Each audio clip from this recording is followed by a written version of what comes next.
네, 여러분 안녕하십니까. 이 시간에는 그 사람들이 왜 위험한 줄 알면서도 그 위험을 피하거나 그 위험으로부터 사고 예방에 필요한 조치를 하면 될 텐데 왜 사고가 발생할까 하는 문제에 대해서 흥미있게 한번 얘기해 보고자 합니다. 이 내용은 좀 아시는 내용들도 있지만 그렇지만서도 새로운 이 사례라든지 흥미있는 이론들을 좀 소개하려고 하니까 이제 관심 있게 들어보시기 바랍니다.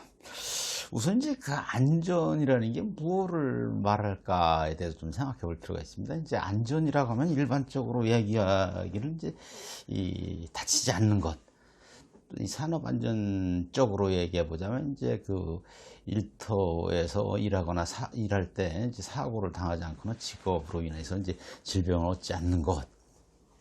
또 더 세속적으로 얘기하자면 이제 일하러 나가서 다시 돌아올 때 전혀 이제 그 신체적인 손상을 입지 않고 이게 다치거나 병에 걸리지 않고 뒤돌아오는 것, 이것을 얘기하는 것 같이 이제 일반적으로 얘기를 하는데, 곰곰이 생각해 보면 그것은 이제 그 안전을 얘기하는 게 아니고 그 안전의 목표, 고를 얘기한다고 볼 수가 있죠. 이제 그렇다면 진짜 이게 우리가 이제 안전 관리라는 측면에서 안전이라는 것은 무엇을 얘기하느냐? 그걸 가만히 생각해 보면은 이제 이 위험이 무엇인지, 위험한 게 무엇인지, 위험 요소가 무엇인지 알고, 그리고 그 위험 요소로부터 이 위해 사고를 당하지 않으려면 어떻게 하는 것인지 알고, 그 다음에 이제 그 어떻게 하는지 아는 것을 실천하는 것, 이 세 가지를 의미한다, 이렇게 좀 얘기할 수 있습니다. 그렇기 때문에 이제 그 요즘에 보면 안전보건공단에서는 뭐 안전은 권리입니다, 이런 얘기들 하잖아요. 사실 이제 그런 거 이전에는 그 위험을 보는 것이 안전의 시작입니다 하는 것이 이제 안전보건공단의 캐치프레이즈였었는데, 사실은 안전관리라는 측면에서 보면 지금 사용하고 있는 안전은 권리다보다 위험을 보는 것이 안전의 시작입니다 하는 것이 근로자나 안전관리하는 사람들한테 더 적합하고 주의를 촉구하는 것이다, 이렇게 얘기할 수가 있겠습니다. 여러분들 왜 이제 일반적으로 이제 산재 사고가 발생하기 전에 이 사람들은 또는 한 개인은 이 위험 신호를 접하게 되죠, 이제. 하지만 사람들은 이제 그런 위험 신호를 무시하고 이제 그 일을 계속하다가 결국 사고를 자초하게 됩니다. 그건 왜일까요? 이 흔히 드는 사례를 하나 가지고서 한번 말씀드려보고자 합니다. 왜 좀 오래된 일인데 1995년 6월 29일 저도 그 당시 뉴스가 생생한데, 그 당시에 사망 501명, 실종 6명, 부상 937명, 재산 피해 2,700억 원의 피해가 발생한 삼풍백화점 붕괴 사고가 있었습니다. 저 서울 고속터미널 근처에 있는 백화점이었죠. 이 백화점이 이제 지상 5층, 지하 4층, 그리고 옥상에 부대 시설로 이루어져 있는데, 이 사고가 일어나기 전 수개월 전부터 이 천장에 금이 가 있고 해서 이제 붕괴 조짐이 있었더랬습니다. 그리고 특히 이제 사고 당일날 오전에는 5층에서 심각한 붕괴 조짐이 나타났지만서도 이제 경영진들이 긴급 회의를 했는데, 그 긴급 회의에서도 이제 영업을 계속하면서 보수를 하자, 이렇게 이제 결정을 했습니다. 근데 그 당시에는 거기에 벌써 1,000명 이상의 고객들, 그리고 종업원들이 건물 내에 있었고, 결국은 이제 그러니까 6월 29일 이 당일 오후 5시 52분경에 5층이 무너지기 시작하면서 졸지한 20여 초 만에 이 건물에 먼지 기둥이 확 일어나면서 이제 완전히 붕괴되고 말았습니다.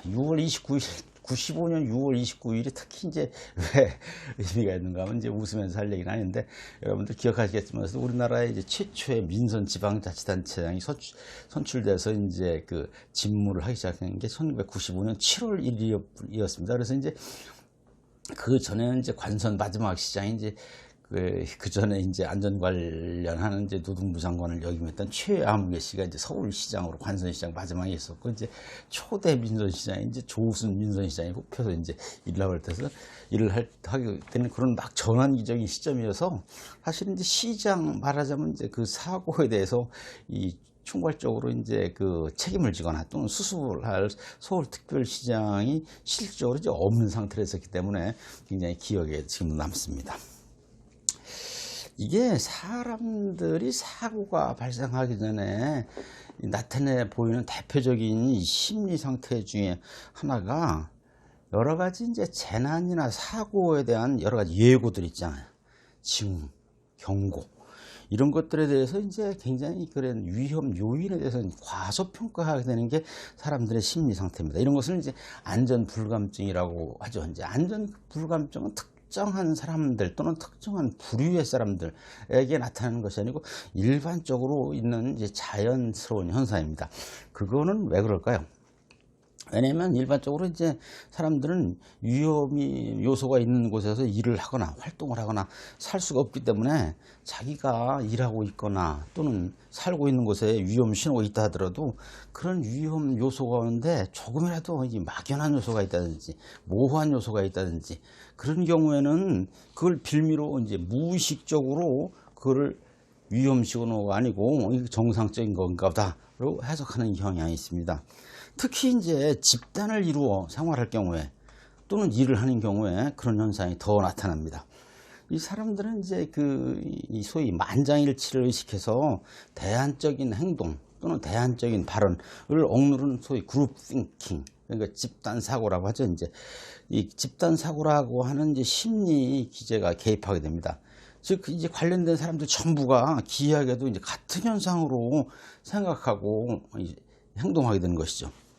말하자면 이제 삼풍백화점 붕괴 사고 당시에 경영진은 그 전부터 그리고 이제 전날부터 계속해서 건물의 붕괴 가능성에 대해서 이제 말하자면 위험 요인에 대해서 보고도 받고 하면서도 사고 당일 그래서 이제 긴급 회의까지 하면서도 강력하게 대피해야 된다, 영업을 하지 말아야 된다 이렇게 주장하는 경영자가 이제 없었던 것입니다. 또 사람들은 이런 어떤 위험 상황에 마주하게 되면 처음에는 이제 망설이는 것이 아주 없는 건 아니지만 그걸 감수하기로 결정하는 바로 그 순간부터는 위험을 잊어버리고 그걸 이제 뭔가 그럼에도 불구하고 무엇인가를 하게 하려고 하는 것이죠. 돌파하려고 하는 것이죠. 이걸 이제 이 unequivocal behavior orientation, 이 획일 행동 경영이라고 하는데 특히 이제 이 자기와 같이 생각하거나 행동하는 사람들이 많게 되면은 위험 요인에 대한 객관적인 인식의 수준이 더욱 희석돼서 약해지게 마련입니다. 만약 이제 이 위험 신호가 점점 강해져서 이 긴급 대피 등을 해야 되는 어떤 조치를 취해야 되는 상황에서도 사람들은 의사결정할 때 위험 신호만으로 판단하는 것이 아니고 말하자면 이제 대피했을 경우 또는 위험 요인을 제거했을 경우에 발생하게 되는 금전상의 이익이라든지 기타 다른 거를 생각을 하게 되는 것이죠. 이제. 그래서 이제 삼풍백화점 그때도 붕괴 사고 때도 영업시간이니까 이 긴급 대피하게 되면 그 뭐 1000여 명 이상의 그 손님들이 있었으니까요. 이 영업 손실이라든지 여러 가지 생각해가지고 이 붕괴에 대비해서 적절한 조치를 취하는 것에 대해서 이제 주저하게 되는 것입니다. 이런 것들은 이제 근로자의 경우도 마찬가지입니다. 그래서 결국 이제 이러한 일련의 심리는 이제 이런 것들을 이제 안전 불감증이라고 할 수 있는데 이런 안전 불감증은 이제 결코 몰라서 나타나는 것이 아니라는 점에 유의해야 되겠습니다. 그리고 그래서 이제 이런 안전 불감증을 대표적으로 얘기해 주는 게 이제 집중호우가 발생해서 인명 피해가 예상될 때도 이 행락객들은 별로 이 사고가 없는데 거기에 살고 있던 주민들한테 사고가 많다든지 또는 이 홍수 피해 사고의 경우에도 이 강수량이 더 많은 지역보다 더 적은 지역 사람들이 이렇게 괜찮겠지 하는 것 때문에 더 피해가 크다든지 이런 것들이 이제 안전 불감증의 대표적인 사례입니다. 그러니까 이런 것들은 이제 설마 이 정도 가지고서 또는 이제 여태까지 괜찮았는데 하는 이제 방심하는 심리, 안전 불감증이 작동해서 그런 것이죠. 이제. 일반적으로 이제 안전사고의 경우도 똑같습니다. 이제 사고가 발생할 징후, 말하자면 위험 요소를 인지하고서도 무리하게 작업을 계속하는 것이죠. 이제. 그럼 말하자면 이제 나에게는 별일 없을 것이다 하는 막연한 기대가 심리적으로 형성되고 이 위험을 조금이라도 막연하거나 모호한 것으로 인식하게 되면 위험 요소에 눈을 감게 되고 그렇게 눈 감게 되는 순간 계속 일을 하거나 또는 계속 일을 시키거나 하는 소위 그룹 띵크, 말하자면 집단 분위기가 형성됩니다. 그리고 또 한 사람이나 또는 일부의 우려 또는 걱정 이런 것들은 이제 이 경고 또는 제지로 발설되지 않거나 표현되더라도 이제 무시되게 됩니다. 이런 까닭에 왜 이제 작년부터 시행하고 있는 이제 김용균법으로 불리는 산업안전보건법에서 근로자의 작업 중지권을 규정해 놓은 것은 원래 당연한 것이지만서도 이 문서화해서 명문으로 하는 것은 아주 바람직하다 한 것입니다. 그러면 이제 안전관리자들이 해야 되는 건 뭐냐? 제가 처음에 말하기를 이제 안전이라는 것이 위험이 무엇인지 알고 또 그 위험으로부터 안전하려면 무엇을 해야 되는지 배워 알고 그리고 그런 것을 실천하는 것이 이제 안전이라고 했는데, 안전관리자는 말하자면 이제 자기의 일터에서의 작업과 관련 있는 물적인 요소, 인적인 요소, 환경적인 제반 요소 가운데 위험한 요소가 무엇인지 알아내는 거, 확인하는 거, 적출하는 거, 이것이 가장 안전관리자의 기본적인 임무입니다. 예컨대 이제 기계, 장비, 작업, 행동, 기타 이 주변 상황에서 위험 요소가 무엇인지 확인하는 것이 우선 안전관리자가 해야 되는 일입니다. 그 다음으로 이제 안전관리자가 해야 될 일은 뭔가 하면 이제 이런 안전에 관련된 위험 요인에 대해서 이 작업자와 같은 관련자들로 하여금 이 위험 요소를 제거하게 하거나 제거할 수 없으면 그 위험으로부터 사고를 예방할 수 있는 어떤 조치를 취하게끔 하는 것이죠. 이제 그 위험을 알려주고 그 조치해야 될 내용들을 알려주어서 그것을 이행하게 하는 것이죠. 그런데 이제 안전관리자가 그걸 이행하기 곤란한 측면이 있어요. 왜냐하면 작업자들의 상급자가 아니거나 하기 때문에 특이한 것이죠. 그렇기 때문에 이제 이 스스로 위험 요소를 제거할 수 없거나 또는 제거할 수 없는 경우에 그 위험으로부터 사고 예방 조치를 취할 수 없는 경우에 바로 하는 것이 이제 안전보건관리 책임자 또는 관리 감독자에게 이제 보조와 지도 조언하는 것입니다. 그들에게 이 위험 요소가 무엇인지, 위험 요소를 제거하는 방법은 무엇인지, 제거하지 못하면 그거에 대한 카운터 액션, 조치하는 방법은 무엇인지 알려서 그들로 하여금, 즉 안전보건관리 책임자, 관리 감독자로 하여금 하게 해야 되는 것이죠. 이런 것이 소위 안전에 관한 기술적인 사항을 안전보건관리 책임자한테 보조한다. 그리고 관리 감독자한테 지도 조언한다. 이렇게 하는 것입니다. 이러한 기능을 만약에 제대로 하지 못한다.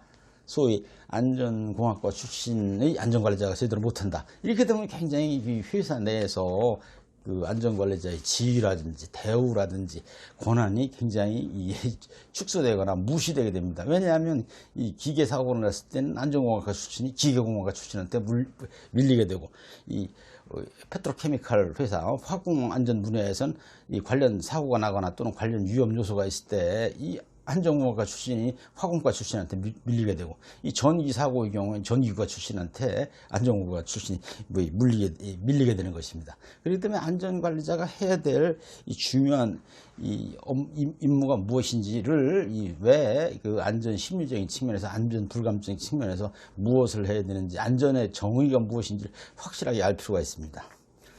이 시간에는 이 안전이라는 게 무엇인지, 그리고 왜 위험한 줄 알면서도 일을 하게 해서 사고가 발생하는지, 안전 불감증이 뭔지 등등에 대해서 얘기해보고 안전관리자의 역할에 대해서 좀 생각해 봤습니다.